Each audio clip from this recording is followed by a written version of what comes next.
Halo, selamat pagi untuk anak-anakku sekalian kelas 4A. Apa kabar hari ini? Ibu harap kalian selalu sehat-sehat dan tetap selalu ceria.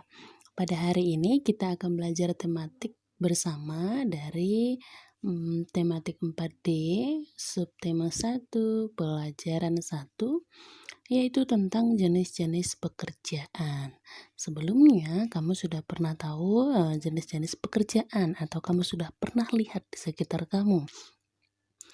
Nah, di sini ada beberapa jenis pekerjaan bisa kita lihat bersama. Ada nelayan, ada peternak, ada di sini polisi, ada dokter, ada chef, ada juga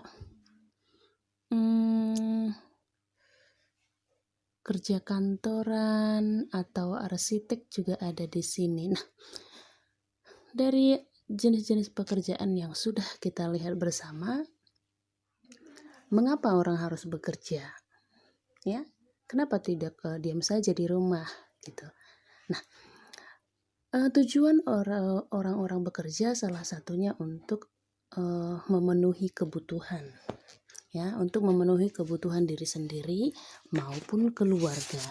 Di samping itu, mereka bekerja untuk mendapatkan penghasilan.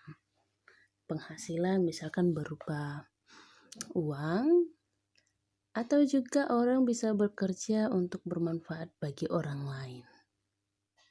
Nah, itu dia kenapa orang memilih untuk bekerja. Sekarang kita akan lanjutkan tentang jenis-jenis pekerjaan berdasarkan keadaan alam. Yang pertama, pada daerah dataran tinggi. Tanah di dataran tinggi sangat cocok untuk dijadikan lahan pertanian, perkebunan, dan peternakan.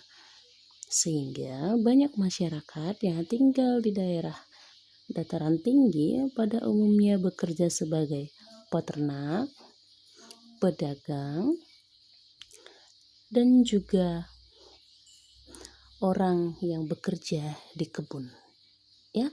Yang kedua, pada dataran rendah biasanya memiliki tanah yang subur dan landai, sehingga cocok untuk dimanfaatkan sebagai tempat bertani. Oleh sebab itu, masyarakatnya banyak bekerja sebagai petani.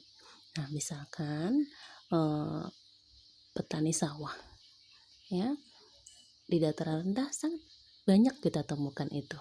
Yang ketiga, pada daerah pantai, masyarakat yang tinggal di pantai pada umumnya bekerja sebagai nelayan. Ada juga petani garam dan penambak ikan. Nah, dari berbagai jenis sumber daya alam berdasarkan wilayahnya, kita harus tetap menjaga kelestarian alam tersebut. Nah, misalkan pada dataran rendah tadi ada padi atau tanaman sayur-sayuran, kita harus tetap lestarikan. Begitu juga pada daerah pantai atau daerah laut. Nah, di sana banyak ikan, terumbu karang. Kita harus tetap melestarikan mereka. Bagaimana cara kita melestarikan mereka? Seperti di daerah pesisir, beberapa sumber daya alam yang dapat dihasilkan dari pesisir pantai seperti ikan, rumput laut, dan juga garam. Nah, bagaimana cara kita untuk melestarikan sumber daya alam yang dihasilkan dari pantai tersebut? Tentunya salah satunya tidak boleh atau jangan mencemari lingkungan pesisir atau jangan suka membuang sampah pada pesisir pantai. Karena apa? Dapat merusak habitat ataupun ekosistem yang ada di pantai.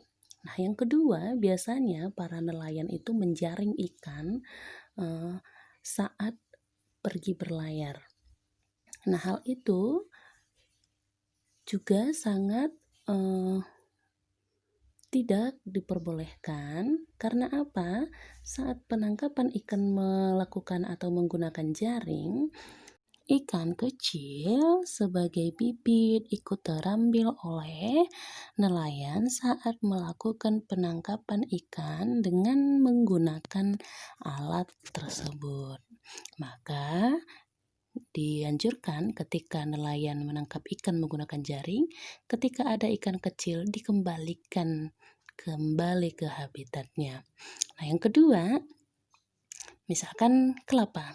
Kita tahu manfaat kelapa itu sangat banyak. Bisa juga kamu baca di buku cetak kamu di halaman 3. Ya, makanya kenapa dikatakan kelapa itu adalah pohon kehidupan? Karena dari semua bagian-bagian dari pohon kelapa dapat dimanfaatkan oleh manusia, mulai dari akar sampai daun. Ya. Nah, kita tahu bahwa pohon kelapa ini juga dapat mencegah terjadinya erosi tanah. Makanya pohon kelapa banyak ditanam di pantai agar apa? Nah, agar mengurangi erosi oleh ombak atau gelombang air laut.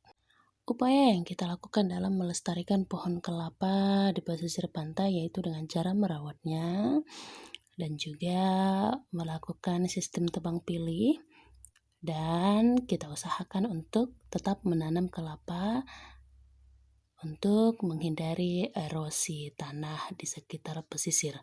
Nah, demikian materi kita pada hari ini.